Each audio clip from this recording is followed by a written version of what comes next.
ડભોઈ શેનોર ચોકડી પાસે નર્મદા કેનાલના રોડની કામગીરીમાં કોન્ટ્રાક્ટરની બેદરકારી, કલાકો સુધી 1 કિલોમીટર લાંબો ટ્રાફિક જામ જોવા મળ્યો। ડભોઈથી રાજપીપળા તરફના વ્યસ્ત માર્ગ પર ડભોઈ સેગવા વચ્ચે ચાલી રહેલા ડબલ રોડની કામગીરી અંતર્ગત શિનોર ચોકડી નજીક આવેલી નર્મદા કેનાલ પરના રોડની કામગીરીમાં કોન્ટ્રાક્ટરની ઘોર બેદરકારી સામે આવી છે।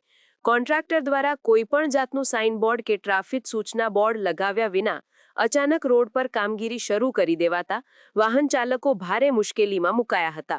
ડભોઈથી સેગવા સુધીના ડબલ રોડનું કામ ઘણા સમયથી ચાલી રહ્યું છે, જેના ભાગરૂપે નર્મદા કેનાલ નાળાની કામગીરી ચાલી રહી છે। જો કે કોન્ટ્રાક્ટરે રોડ પર કામગીરી શરૂ કરતા તેના યોગ્ય આયોજન અને ટ્રાફિક વ્યવસ્થાના અભાવે 1 કિલોમીટર સુધીનો લાંબો ટ્રાફિક જામ જોવા મળ્યો હતો। ડભોઈ રાજપીપળા માર્ગ પર અવરજવર કરતા અનેક લોકો આ ટ્રાફિકમાં ફસાયા હતા અને તેમને કલાકો સુધી રાહ જોવી પડી હતી। સૌથી ગંભીર બાબત એ છે કે રોડ પર કામગીરી ચાલુ હોવા છતાં કોન્ટ્રાક્ટર દ્વારા વાહન ચાલકોને વૈકલ્પિક માર્ગની જાણ કરવા કે ટ્રાફિક નિયંત્રણ માટે કોઈપણ જાતનું સૂચના બોર્ડ કે બેરિકેડ્સ પણ મૂકવામાં આવેલા હતા। કોન્ટ્રાક્ટરની આ બેદરકારીના કારણે વાહન ચાલકોને પારાવાર મુશ્કેલીનો સામનો કરવો પડ્યો હતો।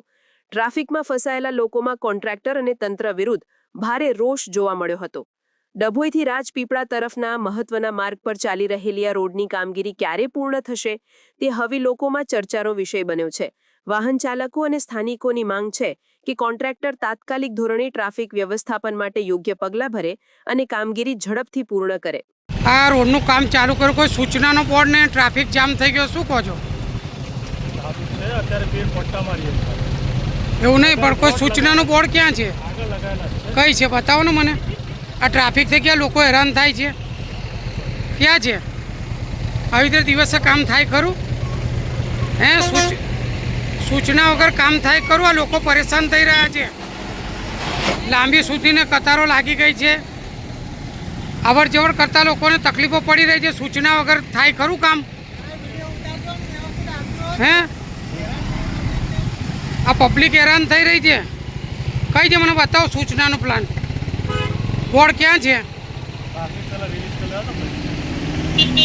સમાચારની અવનવી અપડેટ જોતા રહો નિખરતા ગુજરાત ન્યૂઝ સાથે। નિખરતા ગુજરાત ન્યૂઝને લાઇક, શેર, સબસ્ક્રાઇબ કરો અને બેલ આઇકન દબાવીને સમાચારની ઝડપી માહિતી મેળવો।